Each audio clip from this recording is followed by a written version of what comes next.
हम लोग चतुर बनने में कोई कसर नहीं छोड़ रहे, हम लोग अपने आप को चतुर बनाने में कोई कसर नहीं छोड़ रहे। क्षमा कीजिएगा, आप चतुर बनके, बुद्धिमान बनके, बहुत क्लेवर बनके संसार के प्रिय हो जाओगे, लेकिन ठाकुर जी के प्रिय नहीं बन पाओगे।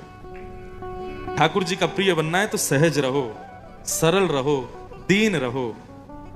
जो अपनों सुख चाहे हो तो मूर्ख बन के रहो, जानते हुए भी कि हाँ ये काम मुझे आता है। जबरदस्ती उस काम में चतुराई मत करो, हाथ जोड़ के खड़े रहो, नहीं हमको तो इतना नहीं है। अपने आप को छुपाना सीखो। लोगों के अंदर एक दुर्गुण आ गया है, इसको मैं दुर्गुण ही कहूंगा। कुछ भी हो रहा हो वो सबसे पहले आगे आते हैं, हम करके दिखाएं, हम करके दिखाएं। और वो करके दिखाने का केवल एक ही अभिप्राय होता है कि सब जगह मेरे को क्रेडिट मिल जाए। ये क्रेडिटों से बचो। आपको आता भी हो ना कार्य, तब भी दूसरों को कहो हम तो जानते नहीं, आप बता दो। ऐसा स्वभाव जब हो ना, तब ठाकुर जी को प्रिय लगता है। मैं कथा अपनी कथाओं में सुनाया करता हूं। हमारे वृंदावन में एक भक्त हुआ, उसका नाम था भोंदू। क्या नाम था? भोंदू किसको कहते हैं पता है? जो बेचारा बहुत सीधा हो, सरल हो, सच्चा हो, उसी को भोंदू कहते हैं। तो भोंदू जो था वो एक आश्रम में गौशाला संभालता था, गायों की सेवा करता था।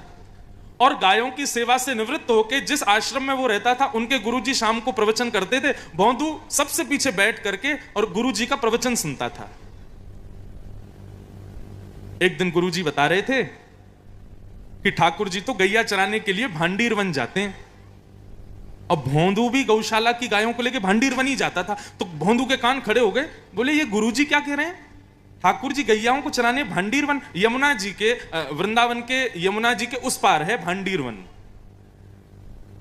उसके मन में भाव आया कि गुरुजी कह रहे हैं कि भांडीर वन में ठाकुर जी गैया चराते हैं, उसी भांडीर वन में मैं भी जाता हूं, मुझे तो कभी दिखे नहीं। अरे भोंदू तू ही पागल है, ठाकुर जी तो आज भी आते होंगे, तेरी दृष्टि नहीं है, तू देख ही नहीं पाया। कोई बात नहीं, गुरुजी बता रहे हैं तो सच में ठाकुर जी आते ही होंगे, कल देखूंगा, ठाकुर जी को ढूंढूंगा कहां आते हैं। अब वो बेचारा इतना सीधा, उसके मन में एक बार भी ये भाव नहीं आया कि गुरुजी कथा 5000 वर्ष पुरानी सुना रहे हैं। उसको लगा आज भी ठाकुर जी आते ही होंगे। और भोंदू आज फिर पहुंच गया गैयाओं को लेके, और मन में विचार करने लगा ठाकुर जी यहीं कहीं चरा रहे होंगे, ठाकुर जी की गैया यहीं घूम रही होगी। नीचे ब्रजरज में गौर से देखने लगा, कहीं ठाकुर जी के चरण चिन्ह दिख जाएं तो मैं लाल जी से आज मिल लूंगा। बंधु, इतनी सरलता, इतनी सहजता, इतना सीधा वो भोंदू कि उसका भाव ठाकुर जी को भा गया। और वो भोंदू एक वृक्ष के नीचे बैठा था, मन में विचार कर रहा था, बार बार देख रहा था कि ठाकुर जी यहीं कहीं वन में घूम रहे होंगे।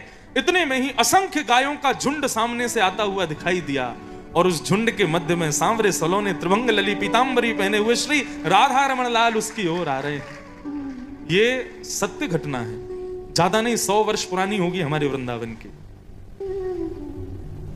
उसके नेत्रों में आंसू आ गए, कितने प्यारे हैं ठाकुर जी। आज भोंदू बैठा था और ठाकुर जी उसी श्रृंगार में से निकल के आ रहे हैं। छोटे छोटे छोटे छोटे बिंदु लगे हैं और उन पर ब्रजरज लगी है।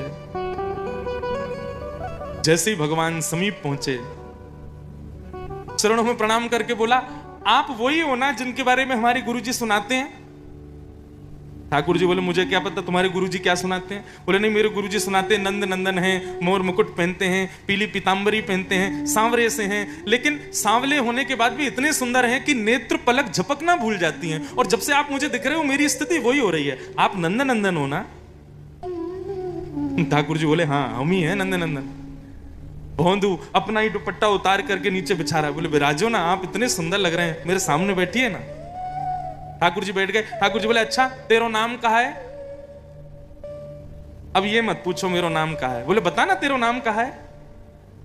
बोला, वैसे तो नाम मेरा कुछ और है, लेकिन प्यार से सब लोग भोंदू बुलाते हैं। अब जैसे ही ठाकुर जी ने सुनी भोंदू, ठाकुर जी तो जोर जोर से हंसे। बोले, तेरा नाम भोंदू? बोले, हाँ मेरा नाम भोंदू। इतना प्रिय लगा ठाकुर जी को, ठाकुर जी उसके गले में गलवैयां डाल के बैठ गए। बोले, मुझसे मित्रता करे वो? भोंदू का रोम रोम कांप रहा है। बोले, मैं आपके मित्र बनने योग्य हूं? बोले, तू ही मेरा मित्र बनने योग्य है। चल आज से मैं तेरा मित्र, तू मेरा मित्र। चल अब ऐसे काम ना चलेगा, जल्दी कर, तू खवा, मुझको भूख लगी है बहुत जोर की। भोंदू एक पोटली में 2-4 रोटी, गुड़ और मक्खन लेके गया था। अब जितना भोंदू खाता उतना लेके गया, ठाकुर जी के सामने खोल दिया। बोले, रूखी रोटी है ठाकुर जी, इस पर मक्खन लगा दूंगा, आप गुड़ के संग खा लो। बोले, मुझको बढ़िया लगेगी, ला दे। और ठाकुर जी पाने लगे और जितनी रोटी थी सब खा गए। ठाकुर जी बोले अरे भोंदू मुझे तो और भूख लग रही है, और लेके आ। भोंदू बोलो मैं तो इतनी लेके आयो, कल से ज्यादा ले आऊंगो। अच्छा ठीक है चल जा, कल मिलेंगे दोबारा और ज्यादा भोजन लेके आइयो और अचार भी धर लियो। भोंदू बोले सब ले आऊंगो, आप कल फिर मिलोगे? ठाकुर जी बोले हाँ मिलूंगा। भोंदू लौट करके आया, उसने अपने आश्रम में किसी को नहीं बताया, उसको लगा सबको ठाकुर जी मिलते हैं, मैं ही अभागा था जो इतने साल बाद मुझको मिले हैं। उसको लगता था कि सबको ठाकुर जी मिले हैं पहले, लेकिन वो क्या जाने कि वो कितना सौभाग्यशाली है। दूसरे दिन गौचारण करने के लिए जा रहा था, खूब सारी रोटी, खूब सारा गुड़, मक्खन और सारे सामग्री भरने लगा। रसोईया ने जाके गुरुजी से बता दिया, बोले आज तो भोंदू इतना भोजन लेके गया है महाराज, पता नहीं क्यों। गुरुजी ने रोका, ए भोंदू इधर आ, मुझको रसोईया बता रहा तू बहुत सारा भोजन लेके जा रहा है। गुरुजी मैं आपको बता नहीं पाया, वो नंद नंदन आते हैं। अब इतने सहज में बोल गया वो कि जैसे कितनी आसान बात है ये। बोले नंद नंदन आते हैं, कल 4 रोटी खा के भी भूखे ही रहे बेचारे। तो मैंने मन में विचार किया आज भी आएंगे, भूखे नहीं रह जाएं, या हमारे गुरुजी आज ज्यादा रोटी ले जा रहा हूं। अच्छा एक और बात, गुरुजी वो मेरी रोटी चट कर जाएं, मैं भूखा रह जाऊं, या हमारे मैं अपनी भी लेके जा रहा हूं, वो भी खा लेंगे मैं भी खा लूंगा। गुरुजी बोले रुक रुक रुक रुक, कौन आता है? बोले नंद नंदन। कौन नंद नंदन? अरे गुरुजी वही नंद नंदन जिनकी आप कथा सुनाते हो, वो मोर मुकुट पहनते हैं, गले में वैजंती माला पहनते हैं। गुरुजी मैं कहा बताऊं, वो जब बगल में बैठते हैं ना, उनमें से इतनी सुगंधी आती है, मन करता है वो जाए नहीं। वो जब मुस्कुराते हैं ना तो मन ऐसा करे कि बस अभी हम बेहोश है वे वारे हैं। गुरुजी वो जब कटाक्ष नेत्रों से देखते हैं तो ऐसा लगता है बस ये सबसे सुंदर दृश्य है। कल मेरे पास 2-3 घंटे बैठे, लेकिन वो 2-3 घंटे भी ऐसा लगा मानो क्षण भर में व्यतीत हो गए हों। गुरुजी आप जितना सुंदर उनका वर्णन करते हो ना, उससे तो लाखों करोड़ों गुना ज्यादा सुंदर है वो नंद नंदन। कोई और यदि बोलता तो गुरुजी नहीं मानते, लेकिन भोंदू कभी झूठ नहीं बोलता। गुरुजी बोले सच में भोंदू नंद नंदन आए थे? हाँ गुरुजी, पीली पीतांबरी पहनी थी। आप अपनी कथा में बताते हो ना, उनका रंग तो काला है लेकिन वो काले लगते नहीं है। सच में वो काले नहीं लगते, वो बहुत प्यारे लगते हैं। इस बात सुनकर के गुरुजी के नेत्र सजल हो गए। बोले भोंदू तू बहुत भोला है। अच्छा मेरा एक काम करेगा? बोले क्या? अपने नंद नंदन को लेके यहां आना आश्रम पर। अरे मैं लेके आऊं गुरुजी? बोले हाँ तू लेके आ। गुरुजी आपके आश्रम में इतने सारे बालक हैं, आप किसी से नहीं बोल रहे, मुझसे ही बोल रहे हो। इतने सारे बालक सब मिलते होंगे नंद नंदन से तो, लेकिन आपने मुझको चुना कि मैं लेके आऊं उनको। बोले हाँ भोंदू तू ही श्रेष्ठ है, तू ही लेके आ। भोंदू को इस बात से ज्यादा, इस बात की प्रसन्नता कम थी कि मैं नंद नंदन से मिलता हूं, इस बात की प्रसन्नता ज्यादा थी कि गुरुजी ने आज्ञा की कि नंद नंदन को लेके आओ। भोंदू तो आज नाचता कूदता हुआ जा रहा था भांडीर वन गायों को लेके। जैसे ही भांडीर वन पहुंचा, श्याम सुंदर पधारे, दंडवत प्रणाम किया। जैसे ही विराजे, ठाकुर जी बोले भोंदू जल्दी खोल, भूख लगी है मोकू। अरे कल तेरे हाथ की रोटी मक्खन और गुड़ खा के मैं तो आनंद है गयो, जल्दी खिला। भोंदू पोटली खोलता जा रहा है, रोटियां सजाता जा रहा है और बार बार कहे ठाकुर जी एक बात कहूं, मेरी बात मानोगे? बोले बता। आप मेरे सखा हो ना? बोले हाँ। मेरे साथ मेरे आश्रम चलोगे मेरे गुरुजी से मिलने के लिए? ठाकुर जी रोटी उठाते जाएं, मक्खन रखते जाएं, गुड़ रखते जाएं, कोई उत्तर नहीं दें। भोंदू बोला ठाकुर जी बताओ ना, चलोगे ना आश्रम? मेरे गुरुजी ने मुझको चुना, बताओ। इतने अच्छे अच्छे बालक उनके पास, किसी से नहीं बोले, मुझसे बोले तू लेके आ ठाकुर जी को। आप चलोगे ना? ठाकुर जी रोटी खाते जा रहे हैं और सोचते जा रहे हैं। बोले बताओ ना नंद नंदन, चलोगे ना? बोले देख तू हमारो सखा है और हम तेरे सखा हैं, यह गुरुजी के बीच में मतलब है। हम तेरे गुरुजी से नहीं मिलेंगे, हम बस तो से मिलेंगे, तू हमारो सखा है। और ये आइंदा कभी गुरुजी की बात मत करियो मुझसे, मैं बस तेरो सखा हूं। भोंदू को आया गुस्सा।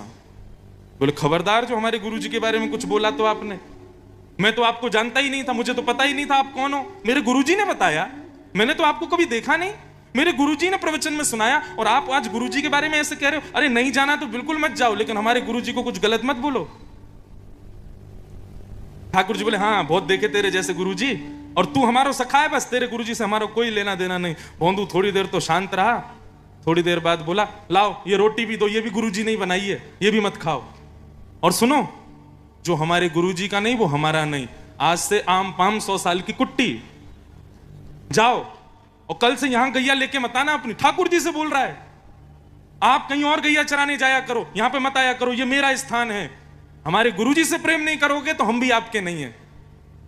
ठाकुर जी बोले रोटी तो पूरी खान दे। बोले नहीं मिलेगी, ये भी गुरुजी की है। और सारी पोटली वोटली बांधी और अपनी गायों को इकट्ठा किया और बोले आज के बाद नहीं मिलूंगा आपसे, मैं जा रहा हूं, और यदि मुझसे मिलना है तो चलो मेरे गुरुजी के पास। नहीं जाना, मेरा भोंदू मुझसे दूर क्यों जा रहा है। और जैसे ही भोंदू अदृश्य होने लगा, रोक नहीं पाए श्री राधा रमन लाल स्वयं को, दौड़े और दौड़ करके चढ़ गए भोंदू के कंधे पर और बोले चल लेके चल अपने गुरुजी के पास, नहीं तोड़नी है हमें तुझसे मित्रता। भोंदू ने पकड़ा ठाकुर जी को, कमर पर ऐसे लद गए पीछे। और आज आश्रम में गुरुदेव बैठे थे, जैसे ही राह पर देखा असंख्य गाय आ रही हैं गौशाला की, और बीच में भोंदू अपने कंधे पर ठाकुर जी को लेकर के आ रहा है। ये देखकर के गुरुजी मूर्छित हो गए और जैसे तैसे जल का छिड़काव करके जब होश आया तो क्या पाया, सामने भोंदू खड़ा है और भोंदू के कंधे पर ठाकुर जी लदे हुए हैं। ये दृश्य देख करके गुरुदेव ने भोंदू के चरण पकड़ लिए। बोले हमने इतना ज्ञान इकट्ठा किया, इतने विद्वान बन गए, इतने बड़े आश्रम के महंत बन गए, आज तक कभी ठाकुर जी का दर्शन नहीं कर पाए। धन्य है भोंदू, सामान्य गायों की सेवा करता है, तेरे सहज भाव पर ठाकुर जी इतने रीझ गए कि तुझे सखा बना लिया। आप बहुत ज्ञानी बन जाओ, ठाकुर जी नहीं मिलेंगे। आप बहुत तपस्वी बन जाओ, नहीं मिलेंगे। बहुत वैरागी बन जाओ, त्यागी बन जाओ, ठाकुर जी प्रसन्न नहीं होंगे। लेकिन आप दीन हो जाओ, ठाकुर जी अपना सर्वस्व आप पर लुटा देंगे। हमें ज्ञानी नहीं बनना है, हमें ज्यादा पदवियां, ज्यादा ऊंचे सिंहासन पर, कहने में तो अतिशयोक्ति है, लेकिन मैं व्यासपीठ पर बैठा हूं, यह भी एक प्रकार से भगवत मिलन में बाधा है, क्योंकि मैंने सम्मान का स्थान ग्रहण किया। हो सकता है आप लोगों को ज्यादा कृपा कर दें, ठाकुर जी मुझ पे नहीं करेंगे। इसलिए भैया दीन बनो, सरल बनो, सहज बनो, ज्यादा चतुराई मत लाओ अपने भीतर। ठाकुर जी को चतुर लोग प्रिय नहीं है, जो दीन है, जो सहज है, वो ठाकुर जी को प्राणों से भी प्यारा। तो मैंने आज कथा के प्रारंभ में ही कहा, इसको बड़ाई के रूप में मत लेना, कहीं अहंकार ना आ जाए आप में। आप लोग दीन हो, आप लोग सच में बहुत सरल हो। इस सरलता को और श्रेष्ठ करो। कोई आपसे आके छल कर जाए, कपट कर जाए, कोई आपसे आकर के और जो चतुराई दिखा जाए, दिखाने दो, वो भोगेगा। लेकिन आप चतुर मत बनो, आप सहज ही रहना। ठाकुर जी को वो सरलता, सहजता प्रिय है। हमारे ब्रज से ठाकुर जी का प्रेम केवल इसी गुण की वजह से, क्योंकि ब्रजवासी बड़े सरल हैं, ब्रजवासी बहुत सीधे हैं। निर्मल मन जन सो मोहि पावा, मोहि कपट छल छिद्र न भावा। जिसका मन निर्मल है, जिसके हृदय में कपल छट ये सब छूते ही नहीं, जिसको ठाकुर जी कहते हैं वो मुझे प्रिय है।